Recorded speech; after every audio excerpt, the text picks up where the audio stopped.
Diabetes আছে বলে কি মজার নাস্তা খাওয়া একেবারেই বন্ধ? একদমই না। আজকে আমি দেখাবো আটা আর একটা ডিম দিয়ে এমন একটি হেলদি নাস্তা যা খেতে দারুণ মজা, পেটও ভরাবে আর সুগার হঠাৎ বাড়াবে না। বাইরে হালকা ক্রিস্পি, ভিতরে একদম নরম আর জুসি। একবার বানালে বারবার খেতে ইচ্ছে করবে। চলুন খুব সহজে এই রেসিপিটা দেখে নেই। প্রথমে একটি বাটির মধ্যে আমি একটি ডিম ভেঙে নিয়ে নিয়েছি। এবার এই ডিমের মধ্যে দিয়ে দিচ্ছি পেঁয়াজ কুচি, টমেটো কুচি আর কাঁচামরিচ কুচি। মিডিয়াম সাইজের একটা পেঁয়াজ কুচি দিয়েছি, 1 টেবিল চামচ কাঁচামরিচ কুচি আর একটি মিডিয়াম সাইজের টমেটো ছোট ছোট কিউব করে কেটে দিয়েছি। তারপর 3 টেবিল চামচ পরিমাণ ধনিয়া পাতা কুচি, স্বাদ অনুযায়ী লবণ আর চিলি ফ্লেক্স দিয়ে দিলাম 1/2 চা চামচ পরিমাণ, জিরার গুঁড়া 1/2 চা চামচ পরিমাণ। এ হচ্ছে উপকরণ, আর কিচ্ছু দেওয়ার দরকার নেই। এবার কাঁটা চামচের সাহায্যে খুব ভালোভাবে নাড়াচাড়া করে সমস্ত কিছু একসাথে মিশিয়ে নিতে হবে। খেয়াল রাখতে হবে যেন সব কিছু খুব ভালোভাবে একসাথে মিশে যায়।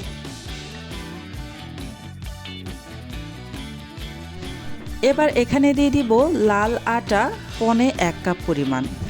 আমি এখানে লাল আটাটাই ব্যবহার করছি। ডায়াবেটিসের রোগীদের জন্য এই লাল আটাটাই সবচেয়ে বেস্ট। লাল আটা দেওয়ার পর এখানে আমি নর্মাল পানি দিয়ে দিচ্ছি প্রায় 1/2 কাপের মতো।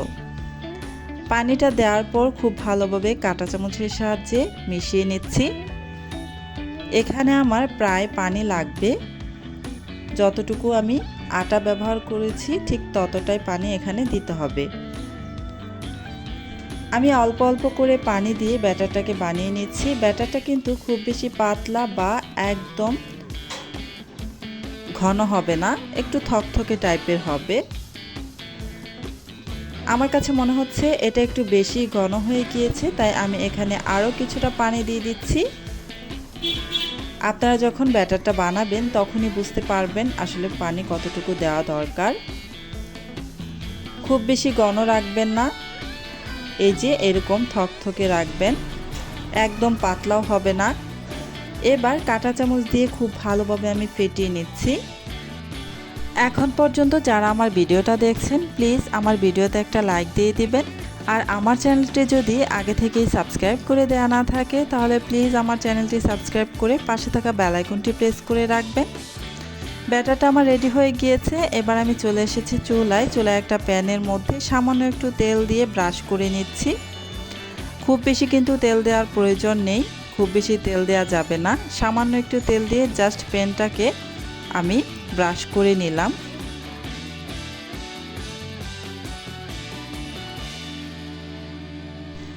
এবার এখানে আমি একটি গোল চামচের সাহায্যে কিছুটা ব্যাটার দিয়ে দিব। আর ব্যাটারটা ঢালার পর কিন্তু একা একাই ব্যাটারটা ছড়িয়ে যায়।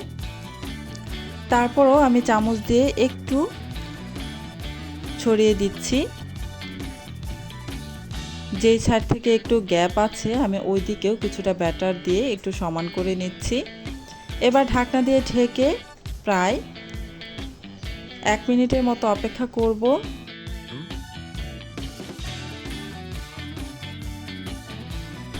1 মিনিট পর আমি ঢাকনাটা উঠিয়ে নিয়েছি। আর দেখতেই পেয়েছেন নিচের দিক থেকে কিন্তু এটা কাঁচা ভাবটা চলে গিয়েছে, তাই আমি উল্টে দিলাম।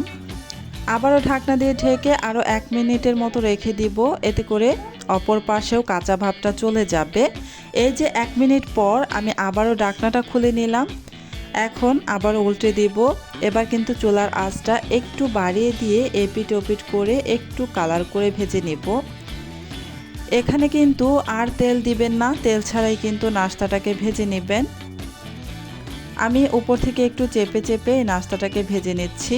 চুলার আঁচ এই পর্যায়ে মিডিয়ামে থাকবে, একদম লো আঁচে এখন রাখবেন না।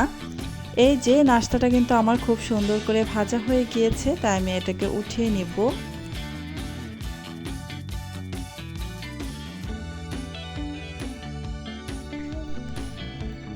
এবার আবার আমি আরও একটি নাস্তা বানানোর জন্য এই প্যানের মধ্যে আরও কিছুটা ব্যাটার দিয়ে দিব একটি গোল চামচের সাহায্যে। এবার কিন্তু আমি একেবারেই তেল দেইনি, প্রথমে যে তেল দিয়েছিলাম সেই তেলেই কিন্তু এই নাস্তাগুলো আমার ভাজা হবে। প্যানটা কিন্তু এখনও তেল তেলে ভাব আছে, তাই আর তেল দেওয়ার কোনো দরকার পড়েনি, এমনিতেই নাস্তাটা খুব সুন্দরভাবে উঠে আসবে। একেবারে তেল ছাড়াই নাস্তাগুলোকে ভেজে নেবেন। আর যদি প্রয়োজন পড়ে প্যানের মধ্যে যদি আটকে যেতে চায় তাহলে কিন্তু 1-2 ফোঁটা তেল দিয়ে ব্রাশ করে নিতে পারেন।